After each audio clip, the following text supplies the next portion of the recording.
Prezenca amerikane në Kosovë dhe në Shqipëri është lirisht mund të themi jetike për këto dy vende. Për shkak se rrethonat gjeostrategjike dhe gjeopolitike janë të tilla në Ballkan, ku Ballkani gjithmonë ka qenë një vatër krize dhe një mundësi për të skaluar situata, prandaj një prezencë e një ushtrie të fuqishme dhe një politike të fuqishme është në një farë mënyrë një garancë për ekzistencën, por edhe stabilitetin edhe të Shqipërisë edhe të Kosovës. Mirë po, këto situata rrihen me një bashkëpunim të vazhdueshëm, të pandërprerë, një bashkëpunim të sinqert, me një fitim të besimit reciprok, sepse bazamenti i të gjitha përfitimeve për një politikë dhe për një shtet është besimi ndërsjellë. Aty ku nuk ka besim, ku nuk krijohet besim, aty ka dyshime dhe edhe kur ka një prezencë të kujdo qoftë aty, në këtë rast po themi të Shtetet Bashkuara të Amerikës, ajo prezencë është e një niveli krejt më ndryshe se që do të ishte kur krijohen besim reciprok dhe marrëdhënie reciproke në mes këtyre dy shteteve.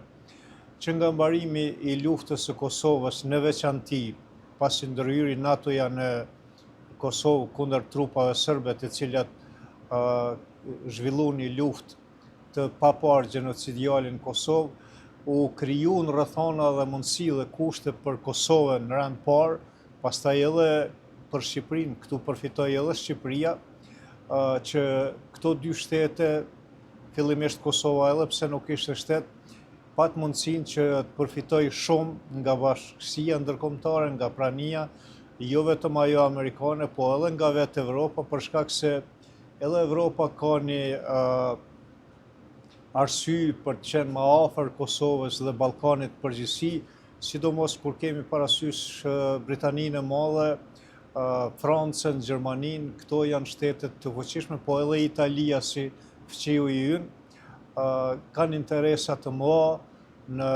Ballkan përgjithësi, po në veçanti në Shqipëri dhe në Kosovë për shkak edhe të pozicionit gjeografik që e ka Shqipëria, e cila është edhe përfshirë në zonën kontinentale me pjesën e Kosovës, po edhe bregdeti shqiptar anej, e që krijon një farë përparësie edhe për vetë Evropën, kur dominon paqja dhe qetësia në këtë region,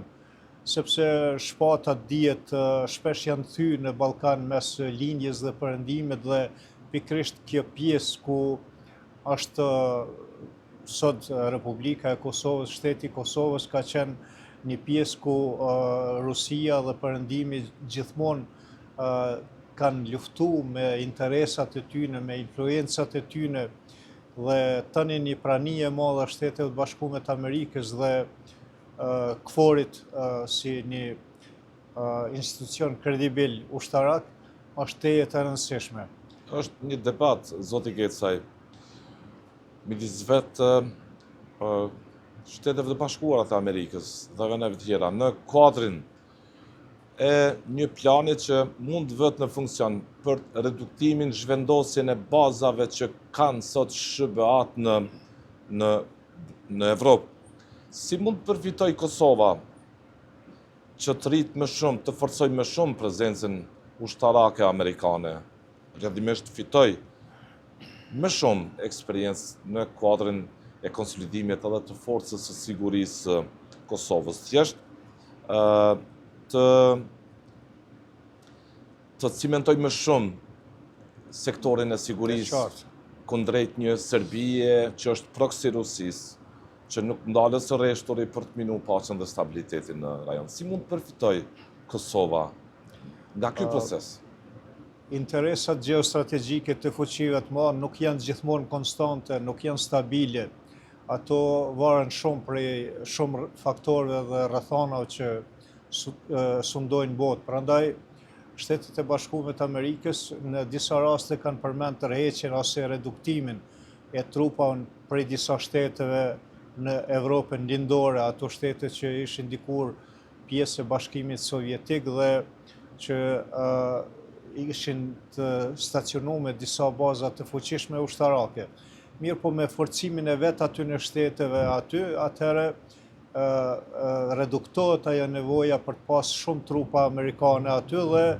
mund bartet kjo në një pjesë tjetër ku është ma tepër e nevojshme dhe ma tepër e nevojshme në këtë rast është vetë ky region i Ballkanit, Kosova dhe Shqipëria në veçanti, po edhe Bosna e Hercegovina si një shtet i cili që nga përfundimi i luftës në Bosnë nuk ka arrit që të stabilizohet as në kuptimin politik, as në kuptimin ushtarak dhe as në kuptimin e qartësisë kufive të saj, jo pse nuk dihet ku janë kufit, ato dihen ku janë kufit, po për shkak të krizave që ka në mes Republika Srpskës dhe entitetit bosnjak në Bosnë, aty është një vatër krize e mundshme. Dhe bartja e një pjesë të fuqive ushtarake në këtë rast të Shtetet Bashkuara të Amerikës në këtë zonë është e rëndësishme për vetë stabilitetin e Ballkanit, po edhe Evropës, dhe njëkohësisht kjo reflekton edhe në interesat e Shteteve të Bashkuara të Amerikës. Si do të mund të bëjë kjo? Kur kemi parasysh? Kjo mund të bëhet këtu deshta edhe dal, duke krijuar një mirëbesim të ndërsjellë, një mirëbesim i cili këto vitet e fundit ka një farramje në mes të politikës së Republikës së Kosovës dhe Shtetet Bashkuara të Amerikës, dhe ky besim duhet të rikthehet patjetër. Ndonë se Shtetet e Bashkuara të Amerikës nuk janë ai nivel i cili për shkak të këtij momentumi politik shumë lehtë tërhiqen ose ndrojnë qëndrim. Mirë po duhet pala tjetër të tregohet serioze dhe të ketë një konsistencë, sepse si popull na pa marrë parasysh cilat qeveri vinë e shkojnë, ajo linja e rujtjes së mirëbesimit dhe besimit reciprok duhet jetë konstante. Një hap i mirë është bën në Republikën e Shqipërisë me qeverinë e Edi Ramës, i cili e ka kuptuar rëndësinë e pranisë së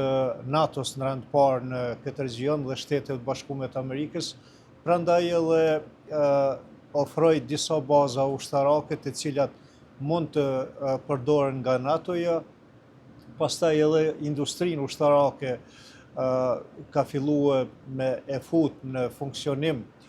në kontabilitet me shtetet e cilat janë pjesë e NATO-s dhe me vetë NATO-n, po ashtu edhe bashkëpunimi i ngushtë i Forcës Sigurisë të Kosovës me ushtrinë shqiptare, e cila ka trajnime dhe ushtrime të rregullta, po edhe veprimtari tjera të përbashkëta, planifikime të përbashkëta, sidomos në industrinë ushtarake, e cila patjetër që duhet të zhvillohet në këtë pjesë, në këtë region, e kam fjalën për Kosovë dhe Shqipëri. Këto baza ushtarake në Shqipëri, të cilat i janë lënë NATO-s në dispozicion, po edhe ushtrisë shqiptare kuptohet, faktikisht janë një mbështetje e fuqishme dhe një krijim i një mundësie të jashtëzakonshme për shqiptarët që të jenë një faktor i rëndësishëm në të gjitha zhvillimet për sa i përket sigurisë. Dhe jo vetëm sigurisë së Shqipërisë dhe Kosovës, sepse kjo është një segment tepër i ngushtë, por duke marrë pjesë në sigurinë e përgjithshme bashkërisht me NATO-n dhe në partneritet me Shtetet e Bashkuara të Amerikës, në partneritet me Britaninë e Madhe, me Gjermaninë, me Francën, Italinë e të tjera, po edhe Turqinë, mos ta harrojmë si një shtet i rëndësishëm në këtë arkitekturën e sigurisë, po. Në këtë arkitekturë, atëherë kjo i ofron një mundësi të mirë edhe Kosovës, edhe Shqipërisë, që të faktorizohen dhe gradualisht faktori serb, i cili jo rastësisht është marrë në mënyrë intensive me armatosjen e ushtrisë së vet, me profesionalizimin, me blerjen e raketave të cilat janë të rralla në këtë region dhe me një mbrojtje kundërajrore dhe aviacion bashkëkohor, tani Shqipëria me armatim jo defansiv, por ashtu armatim ofanziv, sulmos. Prandaj po e them, është tetë e rëndësishme që edhe Shqipëria, edhe Kosova si hapin e parë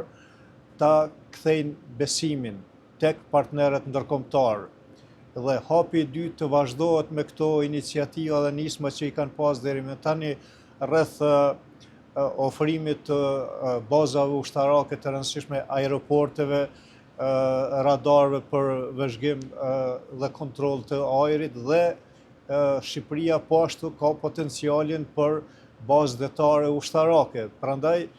të gjitha parakushtet dhe mundësit i ka edhe Shqipëria, i ka edhe Kosova në krah edhe të Shqipërisë, po edhe të interesave gjeostrategjike.